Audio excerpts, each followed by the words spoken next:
Tinapik ni Lin Xin ang balikat ni Wang Jin at nagpasalamat, "Salamat, Senyor."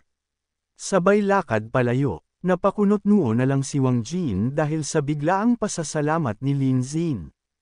Matapos kong maging sarkastiko, nagpapasalamat ka pa rin. Gaya ng inaasahan, may diferensya talaga sa utak ng isang simp, bulong niya sa sarili. Napabuntong hininga siya, nakakainip. Mas pipiliin ko pang manood ng live stream ni Cha Cha. Sabay noon, may nagsabi kay Wang Jin, "Bro, Wang Jin." Nagpakita na si Xu Xiao. Agad na natuwa si Wang Jin, "Talaga. Pupunta na rin ako." Pagdating ni Lin Xin sa kanilang kwarto na puro kalat, agad siyang umakyat sa itaas na bahagi ng double-deck bed. Humiga siya at agad na nag-install ng isang live streaming app para doon niya gastusin ang kanyang pera. Ang app na in-install niya ay ang Leopard Tooth Live Streaming app. Agad din siyang nag-sign in. Dahil unang beses niya ito gagamitin, wala pa siyang alam tungkol dito. Nasaan kaya ang listahan ng mga babaeng streamer? Bakit isa lang ang leaderboard at wala ni isa ang live? Tanong niya sa sarili. Bigla niyang naalala ang pangalang binanggit ng mga senior niya, kaya agad niyang hinanap ang Cha Cha. Lumabas ang isang magandang babae na sumasayaw at maraming komento sa kanyang live. Ang galing! Ang dumi ng screen. Dila na lang. Tama na ang pagkakalog, nahihilo na ako. Papatayin ko na ang comments para makapag-focus. Astig ito. Gustong-gusto ko yang mapang-asar na ekspresyon. Mamamatay na ako sa live na to. Paprotektahan ko ang magagandang legs ni Cha Cha. Napanganga si Lin Xin sa kanyang napapanood. Naisip niya, masigla pala talaga siya. Tinanong niya ang kanyang system, pwede ba tayong mag-activate ng counterattack mission sa pamamagitan lang ng interaction sa screen? Agad namang sumagot ang system, para sa counterattack, kailangan ang target ay may attractiveness score na 80 pataas. Kung hindi, hindi pwedeng simulan ang mission. Mahirap itong matansya dahil sa beauty effects ng livestream, maliban na lang kung magkikita kayo sa totoong buhay. May punto. Ang system na ito ay may pagkaintindi, isip ni Lin Xin. Mukhang nasa 70 pataas ang score ni Cha Cha. Kahit wala ang beauty filter, maganda pa rin siya. No one cares. Mas marami akong pera kaysa sa magagamit ko. Sabi niya sa sarili. Sa livestream ni Cha Cha, tuwang-tuwa siya nang makatanggap ng 5 golden leopard mula kay Xu Xiao. Kumaway siya at nagpasalamat. Komento ng mga viewer. Malakas si Xu Xiao. Gaya ng inaasahan kay Big Brother Xu Xiao, nagbigay ng 10,000 yuan. Nag-comment pa si Xu Xiao, malapit na ang PK battle ni na Cha Cha at Shuang Shuang, handa na ba kayo, mga kapatid? Sumagot si Jin Wang, handang-handa na kami. Ganoon din ang sagot ng iba. Naisip ni Lin Xin, itong Jin Wang na to, baka si Senior Wang Jin, no? Pero paano nga ba magbigay ng regalo? Nagpatuloy si Xu Xiao, siguradong gagamit sila ng mga walang kwentang taktika para kunin ang agwat. Pero tandaan ninyo, sabi ni Jin Wang, pag nagsalita si Xu Xiao, tumatahimik ang lahat. Napatawa si Lin Xin, napakaalalay naman ni Xu Xiao. Sabi pa ni Xu Xiao, una, huwag natin intindihin ang plano ng kalaban. Huwag din tayong magpigil ng lakas. Simula pa lang, todo na agad. Biglang sumingit si whiteboard, puro pera ang meron ako. Magkano ba ang kailangan ko para maging number 1? Dapat ba gifts o badges muna? Nagulantang si Xu Xiao. Sabi ni Jin Wang, sino ka ba? Bakit ka sumisingit habang nagsasalita si Xu Xiao? Galit na nagkomento si Xu Xiao kay Cha Cha, ay kick mo yan. Nakaupo si Cha Cha habang nakataas ang paa, kinabahan siya dahil magsisimula na ang PK battle. Mamaya, aasa ako kay Xu Xiao para manalo. Mukhang baguhan itong blank account na to, hindi pa nagbigay ng kahit anong regalo pero ang lakas ng loob. Kaya agad niyang inalis si Money is all I have sa kanyang leave. Nagulat si Lin Xin na napaalis siya. Hindi niya inasahan yun. Pinakalma niya ang sarili, sige. Titingnan ko na lang si Shuang Shuang. Nagsimula na ang PK battle nina Cha Cha at Shuang Shuang. Sabi ni Cha Cha, "Sis, wala ka man lang top supporter sa leaderboard. Nakakaawa ka naman. Sige na, sumuko ka na lang. Hindi kita pahihirapan sa punishment." Sumagot si Shuang Shuang habang nakakross ang braso, "Kahit meron kang top ranker, marami at malalakas ang mga kuya ko. Tama na ang daldal, simulan na natin." Nagpakitang gila si Cha Cha sa pagsasaayos ng medyas. Si Shuang Shuang naman ay humawak ng bat at nag-pose. Komento, "Invincible ang T sa buong mundo. Aking social security." Nakakagising, nakakakilig. May mga regalo ring dumating tulad ng level bag X, 5 golden eggs, at 10 flowers.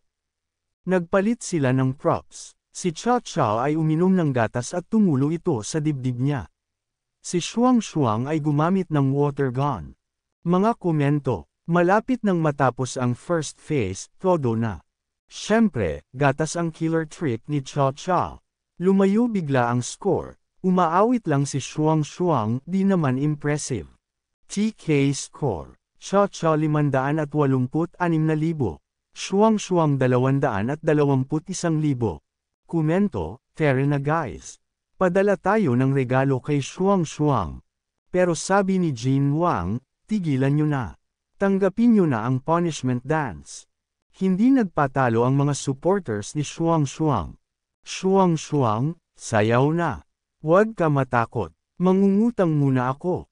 Hindi ko na kailangan ng sahod ko noong 1 buwan. Lahat ibibigay ko kay Shuang Shuang." Sabi ni Xu Xiao, "Tapos na ba kayong yumalulong?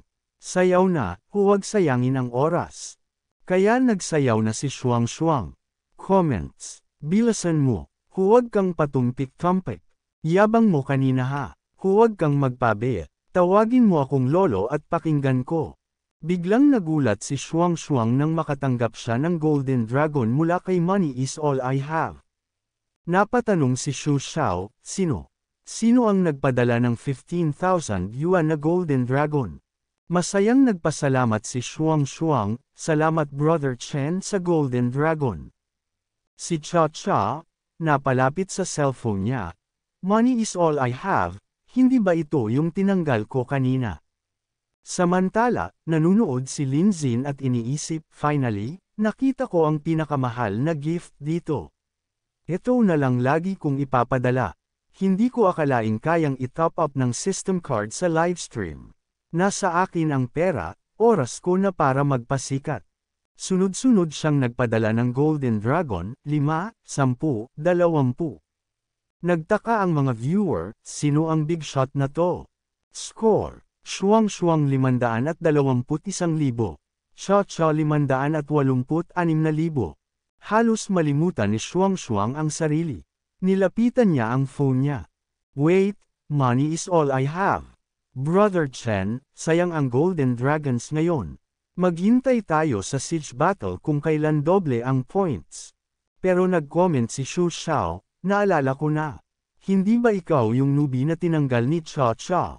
Dagdag ng viewer, "Newbie talaga. Sumali sa PK pero hindi alam ang rules." Natatawang comment ni Jin Wang, "Mukhang desperado na. Galing ka pa ng elementarya. Gamit mo ba savings ng magulang mo? Isa pa, baguhan na nagpapasikat.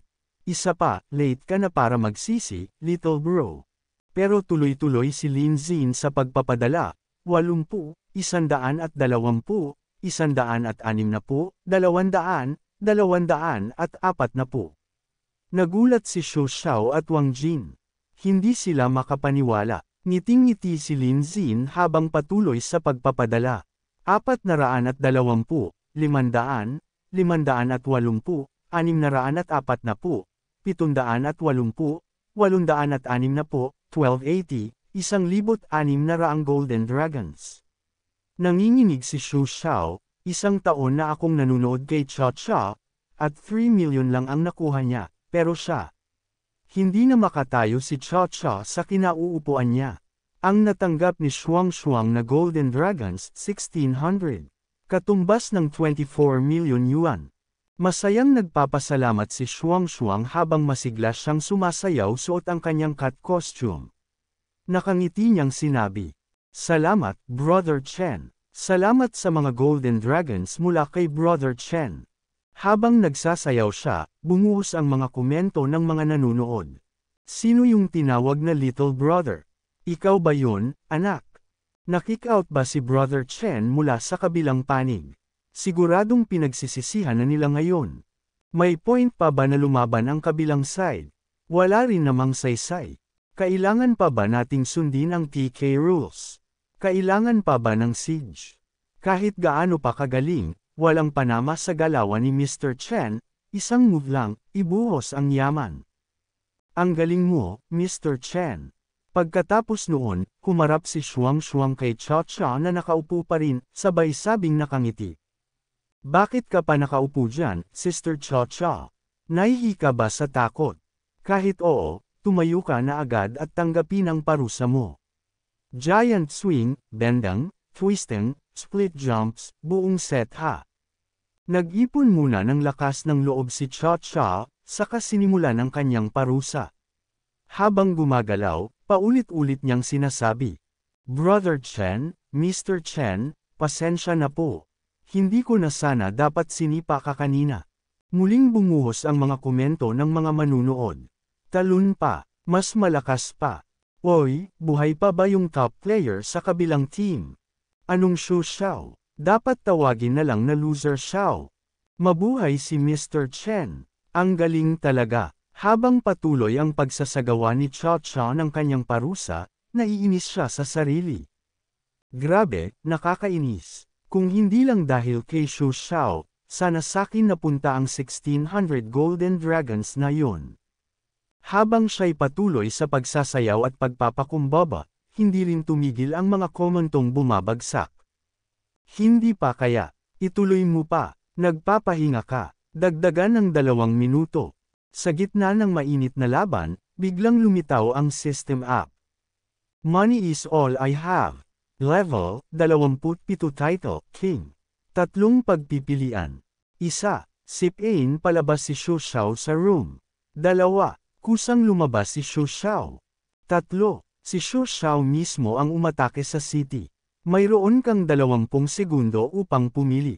Nagulat ang mga nanunood at sunod-sunod ang mga reaksyon. King level. 4 lang ang may ganitong level sa buong Leopard Tooth Clan.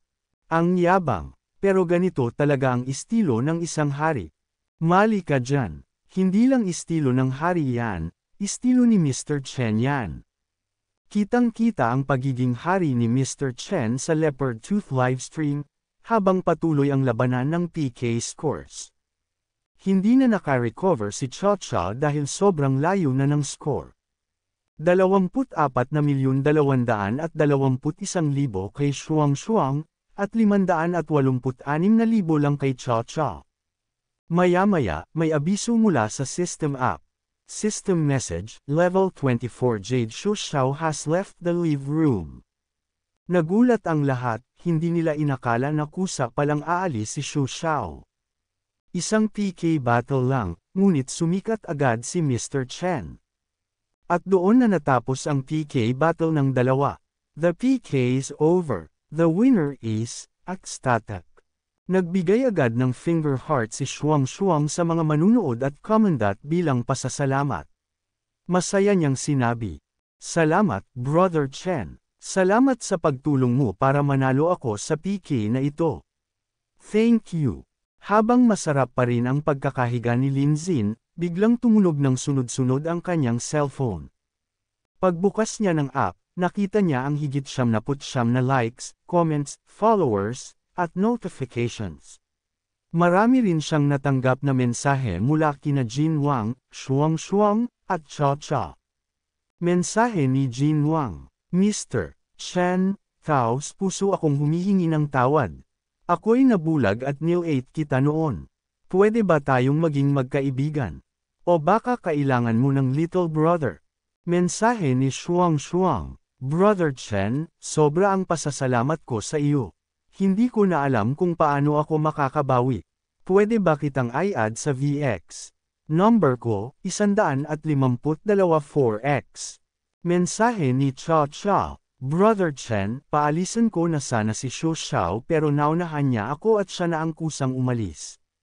Patawarin mo naman ako, pakiusap. May dagdag pang mensahe si Cha Cha.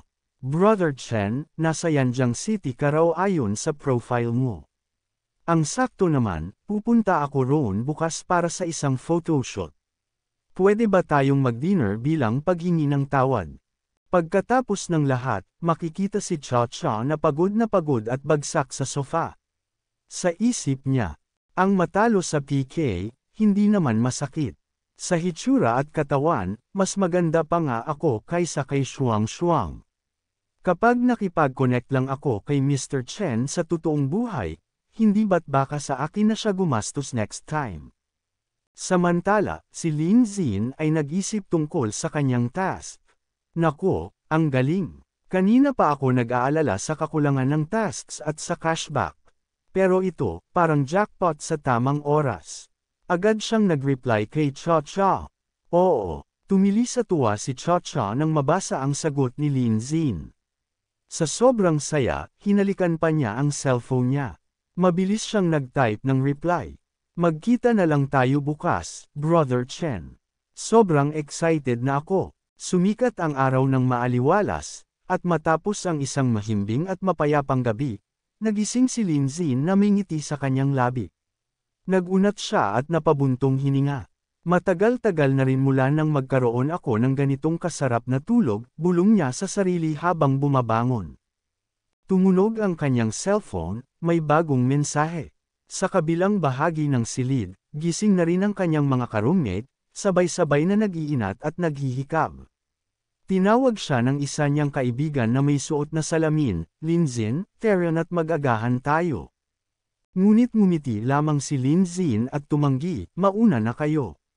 May magdadala ng agahan para sa akin.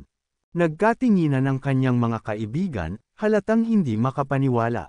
Grabe, gusto ko rin ng babaeng magdadala ng breakfast sa akin, biro ng isa.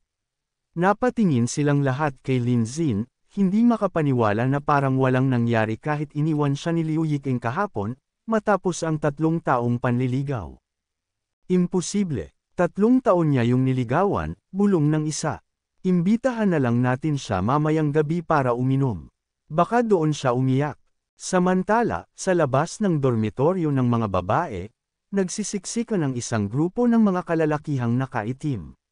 Bawat isa ay may dalang almusal, para kina Luo Yaxi at Liu Yiking, ang 2 diyosa ng kanilang unibersidad.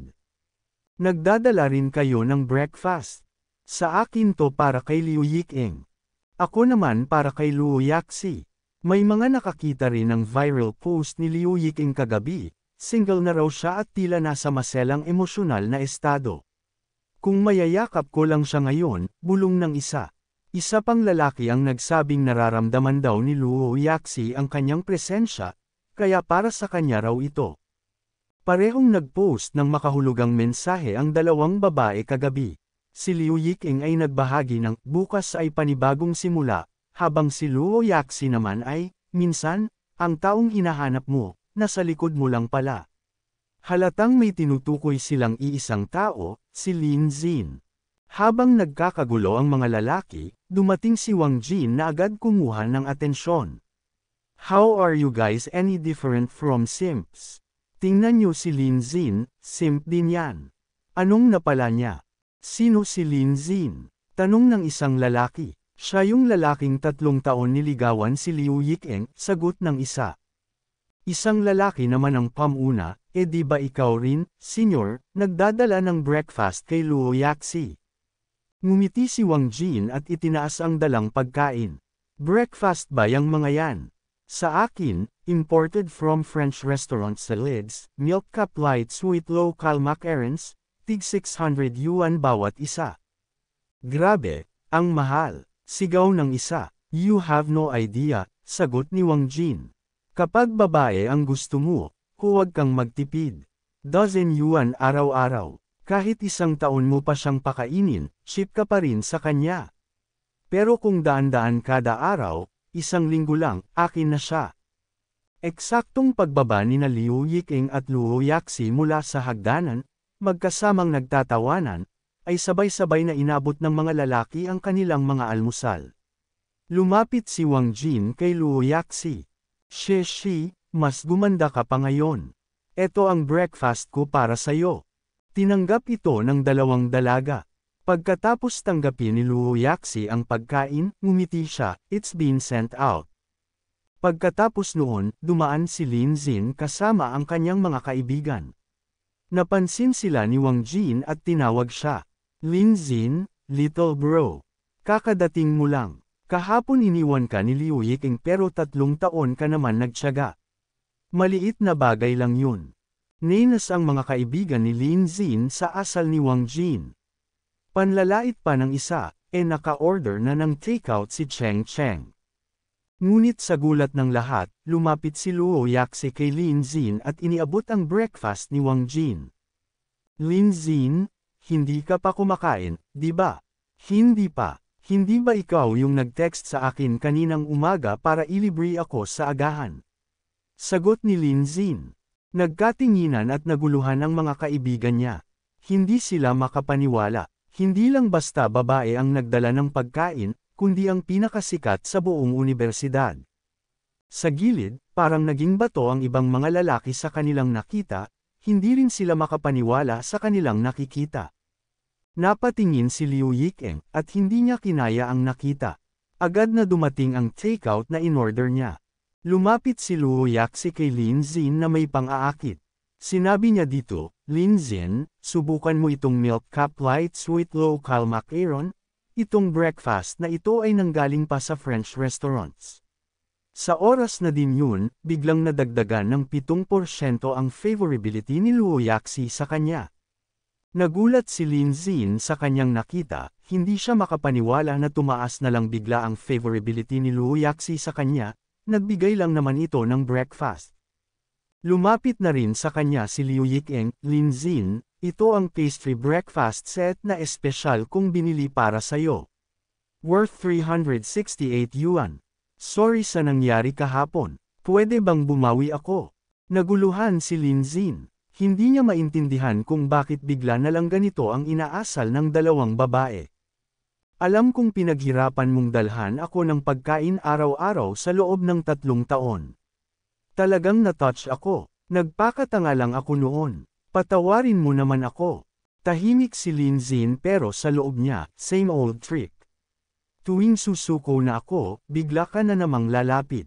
Kapag nagpaalipin ulit ako, lalayo ka na naman. Akala mo uulit pa yun. Tinalikuran niya si Liu Yiking. Baka may makakita. Hindi ba delikado sa fans mo? Tumaas agad ang favorability ni Liu Yiking ng 50%, habang si Luo Yaxi ay tumaas ng 10%. Concerned pa rin siya sa imahe ko. Mahal pa rin niya ako, isip ni Liu Yiking. Sinungitan siya pero lumapit pa rin sa akin. Siguradong dahil sa akin ito. Isip ni Luo Yaxi. Nalilito na lang si Lin Xin. Hindi niya maintindihan kung bakit tumaas ang favorability nila kahit hindi niya sila binigyan ng magandang pakikitungo. Sa gilid, naiiyak ang mga lalaki. Hindi nila maunawaan kung bakit sina Liu Yiking at Luo Yaxi ay parehong nakikipagkompetensya kay Lin Xin. Magkaibigan pa naman ang dalawa. Lumapit ang dalawa kay Lin Xin at nag-aagawan kung sino ang magpapakain sa kanya. Umupo si Lin Xin sa bench at dumiretso sa kanya si Liu Yiking para subuan siya. Ninas si Luo Yaxi. Napasigaw na lang sa gulat si Wang Jin, malakas niyang sinabi, imposible ito. Bakit nakikipagkompetensya si Luo Yaxi kay Liu Yiking para lang sa isang lalaki? Kay Lin Xin pa talaga, bakit siya, bakit hindi ako na lang? Ngunit binigyan lang siya ni Lin Xin ng isang middle finger, sabay sinabi, dahil dito. Kagabi, nag-top up ako sa aking telepono ng 1,600 na ulit, at ang daliri ko ngayon ay nangangalay na. Magandang bagay yung may taong nagpapakain sa'yo. Hinawakan ni Liu Yiking ang kamay ni Lin Xin at nagtanong, masakit ba ang kamay mo? Akin na, titingnan ko. Naupo si Luo Yaxi sa harap ni Lin Xin na nakasquat habang suot ang maikling palda. Namula si Lin Xin. Sinabi sa kanya ni Luo Yaxi habang nakaupo sa harap niya, pinapakita ang magandang tanawin, Lin Xin, tikman mo ito, masarap ito. Nabigla ang mga lalaki sa gilid, hindi sila makapaniwala na pinapakain si Lin Xin ng kanilang dalawang campus beauty, lalo na si Luo Yaxi na nakasuot lang ng maikling skirt, nakaupo pa sa harapan ni Lin Xin. Si Wang Jin naman ay nakagat na lang ang kanyang labi dahil sa sobrang gigil. Natuwa pa ang lalaking may hawak ng cellphone dahil malaking balita ang kanilang nakita.